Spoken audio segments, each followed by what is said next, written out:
ተጠራጥረህ የነበራችሁ ክርስትና ወደ ተሰቀለላችሁ ያመናችሁበት ኢየሱስ አሁን ደግሞ ወደ ማይረባ ተመለሳችሁ ኑሩላችሁ ብሎ የሚላቸው አደገኛው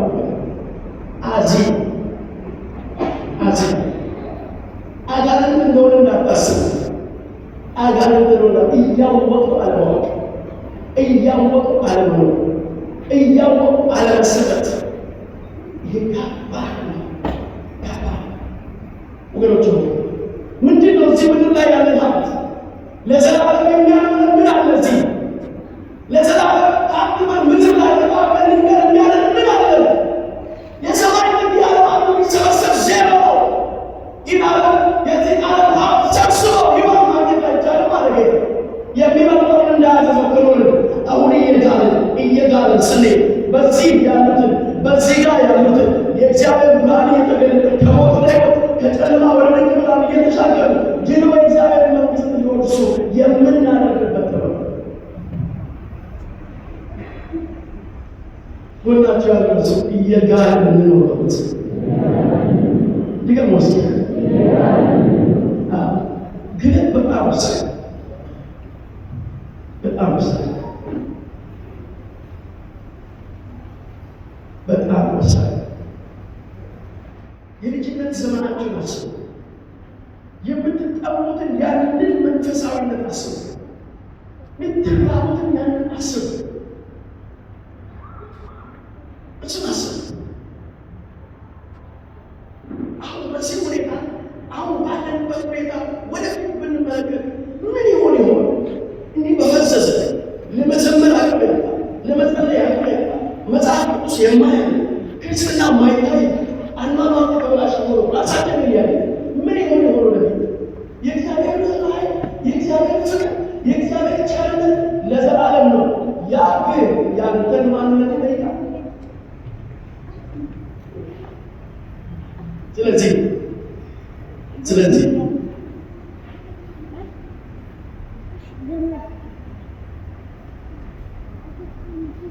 ክርስቲያናዊነትን በክርስቶስ እንደጋ ለማስቀጠል ነው። እንዴት ነው? ክርስቲያናዊ ማንነታችንን እንደጋለ ማስቀጠል የምንችለው እንዴት? አንደኛው ይሄን ሰውነት ቅዱስ መስዋዕት አድርጎ ለእግዚአብሔር ማቅረብ።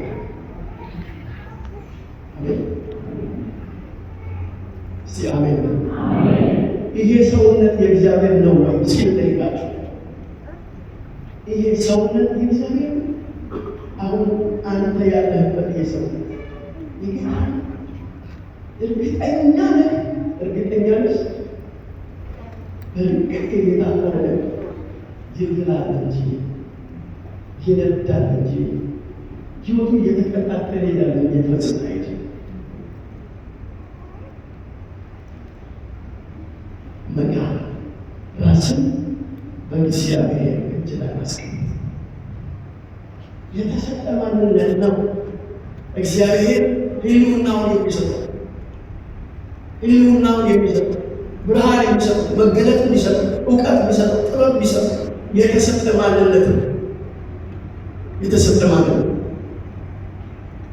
ሰውነታችን የማለት ጌታ ጳውሎስ ሲናገር ስለዚህ ሰውነታችን ከእግዚአብሔር የተቀበላችሁት እኛ ምንዘው ነው አይደል? ከእግዚአብሔር የተቀበላችሁት የእግዚአብሔር መንፈስ የሚኖርበት ቅዱስ ቤተ መቅደስ እንደሆነ አታውቁም ይላል።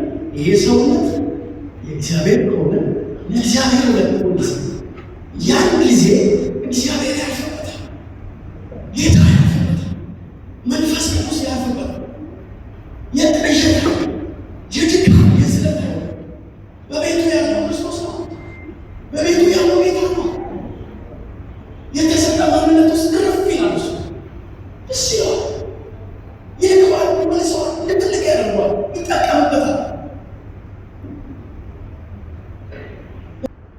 ግን መቀጠል የሚችለው በእግዚአብሔር በተፈጠሩበት በእግዚአብሔር ቃል ነገር እስኪ ይህን ክፍል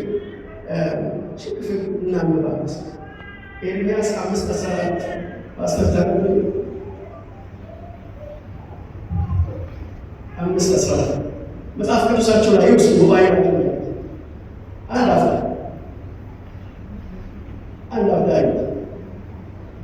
ኤርምያስ ምዕራፍ 5:14 የመጀመሪያው ይሄ ሰውነት የተሰጠ መሆን አለበት። አዳም ከባድ ነው። ኢየሱስን ጠይቆታል። እግዚአብሔርን አዳም ከባድ ነው። የቀራንዮ መስቀልን ጠይቆታል። አዳም ፈቃደኛ አይደለም። ዛሬ እድል አግኝተን እንጂ በተፈጠርንበት እግዚአብሔር ቃል ግን ተቀጥላል። እሺ ስለዚህ የሰራዊት ጌታ እግዚአብሔር እንዲህ ይላል፣ በዚህ ቃል ተናግራችኋልና እነሆ በአፍ ውስጥ ቃሌን እሳት ይህንን ሕዝብ እንጨት አደርጋለሁ፣ ትበላቸውማለች።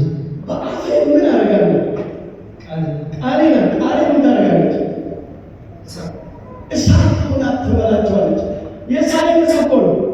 ኤርምያስ እውነተኛውን ትንቢት ሲነግራቸው ቶርባቸው እግዚአብሔር ምን ተናግሮ ምንም አላደረገም እያሉ ያፌዙ ነበረ። በማታ በእግዚአብሔር ቃል የነቢያት ድምፅ ወደ ውስጡ እየመጣ እባክህ እያሉ አሁን ሌላቸው ምን የሆነ ምን ተደረገ እያሉ በእግዚአብሔር ላይ ያፌዙ ነበረ። ነቢዩ ሲናገር ኤርምያስ አለው አቤት እኔ አሁን ቃሌን በአፋቸው አኖራለሁ።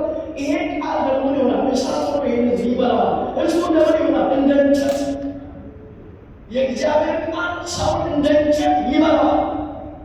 ምን ካልሆነ ተቃርቦ ይኖር ልብ ቀሬ ነው ቀጥቶ ይቀራል። የእግዚአብሔር ቃል እሳት ነው። ወደዚህ ክቡር ቃል ስትመጡ የጨለመ ነገር ነው ይበላል።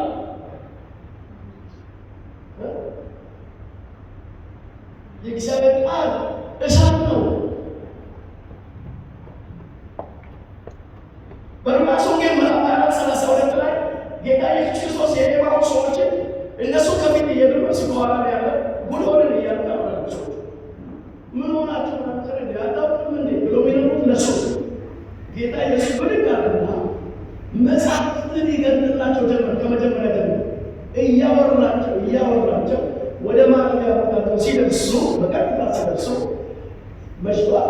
ግባ ብለው በእንግድነት ሲያስገቡት ማታ እርሱም ሲባርክ ሳለ በአቅሙ ሲባርክ ሳለ እንግዳ ነበር።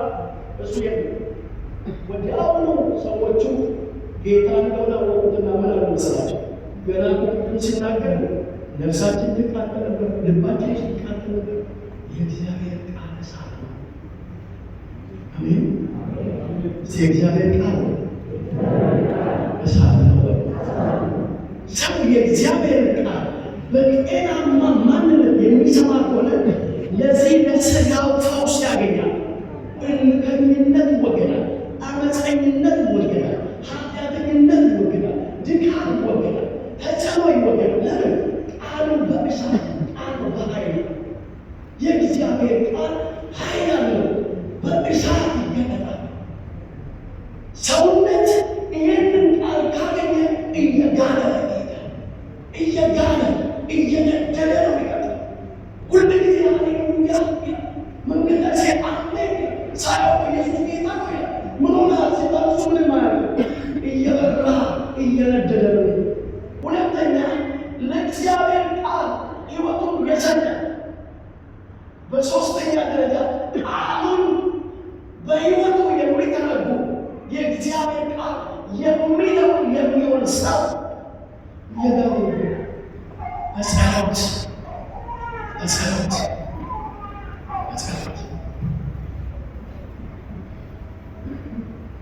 መልእክት አለ። የተዳፈሩ ነገሮች ዛሬ ይነሳል። የተዳፈረ እሳት ዛሬ ይነሳል። ለሚያመጣ አንድ ሰው የሆነለታል። ምታምጡ በጌታ ምንድን ነው ክርስትና እንደዚህ ነው እንደ የምትሉ ሰዎች በጣም ዛሬ ይሄ ቃል በሕይወታችሁ ታምራት ይሆናል። ኢየሱስ ጀግና ጌታ ነው።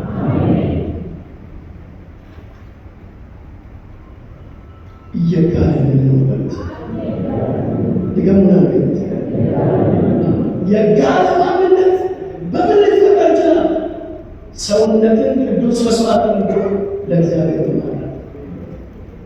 ሁለተኛው የተፈጠረበትን የእግዚአብሔርን ቃል ሕያው አድርጎ በዚህ ሰውነቱ በማክበርና በመጠቀም በቃሉ ነው። ሶስተኛው በእግዚአብሔር ቃል እውነት የእምነት ኑሮ በጸሎት በመትጋት ሐዋርያት እነ ማርያም እነ መግደላዊት ማርያም 120 ሰዎች ሄዱና በጸሎት 3 ዓመት ተኩል ከኢየሱስ ጋር ቆይተው ከቃሉ ጋር ቆይተው ራሳቸውን ሰጥተው ቤታቸውን ትተው ኑሯቸውን ትተው ትዳራቸውን ትተው ስራቸውን ትተው ኢየሱስን የተከተሉ ጅል የተባሉ ማትረባ የተባሉ አልተቃበለም ምንድናቸው ምናምን እየተባሉ የነበሩ ሰዎች ኢየሱስ ሲሞትን ኢየሱስ እንዳለ ያመኑ ከሞተም በኋላ ይመጣል የእኛ ጌታ ያመኑ ተስፋ ያደረጉ የተነገራቸውን ቃል ይዘው በቤታቸው ውስጥ 10 ቀን በጌታ ፊት የተቀመጡ እግዚአብሔር የላከላቸው በረዶ አይደለም እሳት ነው። ጮና አሜን በሉ።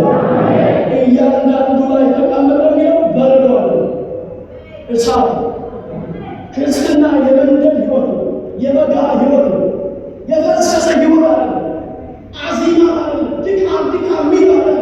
አሸናፊነት የተሞላ ሕይወት ነው። ለምን ክርስቶስ ሞተ፣ ተቀበረ፣ ተነሳ የሚለው የእግዚአብሔር ቃል በእኛ ውስጥ ሲፈጸም ድንዛዜና አዚም ይወገዳል። ኢየሱስ ያድናል። ያን ጊዜ ተቸገር ስትራመድ በኩራት ትሄዳለህ። ከአንተ ጋር ያለው እንግዳ አይሆንብህም። ኢየሱስ ከደጋ አለ ትላለህ። በሰዓት ስትገባ መከራ ቢመጣ ችግር ቢመጣ ደዌ ቢመጣ ሰቆቃ ቢመጣ ሰይጣን ቢመጣ አለ በጌታ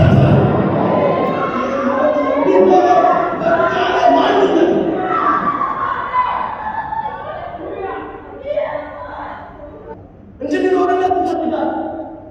በግድ ነው አይደለም፣ በፍቅር ግን የገባው ሰው በፍቅር ነው። ያን ጊዜ ጌታ ድካሙን ያግዛል፣ ጉድለቱን ይሞላል፣ አይዞህ ይለዋል። ሲያለቅስ እንባውን ያብስለታል፣ ሲደክም ያበረታውና ያቆመዋል። መጸለይ ሲያቅተው ምን እንዳትጸልይ ይላል። ምንም ምክንያቱ ሙሱ ልክ ነው፣ ሙሱ ልክ ነው። አቀማጣው ሲ ክርስትና በግለት ነው። ጳውሎስ በዚህኛው ትርጉም ሲናገር በመንፈስ የምትቃጠሉ ብሎ ይላል። ተቃጠሉ። ለሰይጣን እድል አልሰጠውም። እግዚአብሔር በእግዚአብሔር ቃል ላይ በአምላኩ ላይ አፉን ሲከፍት ልቡን ለከንቱ ሲያነሳ በሚኖርበት በእግዚአብሔር ቃል ላይ ያለፋል። የእግዚአብሔር ቃል በውስጡ ነበር። የእግዚአብሔር ቃል ግን በላ እሳትን ካንተውታ በልታለች አመድና አላ ለዘላለም ወጥታሰማ እግዚአብሔር ቃል ሰማ። ዛሬ ወንድሞቼ እናቶቼ እኔና እናንተ የተካፈልነው ክርስቶስ እኔና እናንተ ያገኘነው የእሱ ሕይወት እኔና እናንተ በክርስቶስ ያገኘነው የመንፈሱ ብርሃን ጸጋ ወገኖቼ እኔንም እናንተን ይጠይቃል። ጌታ ሆይ ኃይልን ስጠን፣ ጸጋን ስጠን፣ ሁለንተናዊ ንቃት እያለ ካልሆነ የማንሻ ነው የኔ እንዳይናት የሚያምን ሰው ደግሞ እንዲሁ ነው የሚሆነው። እንዲሁ ነው። እኔ ደክሜያለሁ፣ እኔ አልረባለሁ፣ እኔ አልጠቅም፣ እኔ ፈዛዛ ጨምርለታል ሴ የእግዚአብሔር ቃል ግን እውነትን ምን አለ ተነጋገሩ። ሰው ይልኩን በሻት ነው። ዛሬ ብላችኋለሁ እኔና እናንተ በዚህ ቤተ ክርስቲያን ውስጥ ስንት ዓመት ነው ነው? ስንት ዓመት? ለምንድን ነው ምልክቶች በመካከላችን ማይሆኑት? ታምራት ለምን አይሆኑ? ራእዮች ለምን አይሆኑ? መገለጥ ለምን አይሆኑ? ነቢያት ለምን አይነሱ? ለምንድን ነው ለነዛ ብቻ ሰራችሁ ቁጭ ያላችሁ? እዚህ ውስጥ ነቢይነት አይሆንም፣ ታምራት የሚደረግ አይሆንም። ሽባ አይፈወስም፣ ዲዳ አይናገርም፣ ለዛ አይነጻም ነው። ቃሉ አይልም ወይ? ቃሉ የሚሆነ ችግሩ ስለዚህ ዛሬ ይህን መንፈስ እንዲነሳሳት እኔና እናንተ ለውጥ ማየት አለ። አሜን። እስቲ አሜን።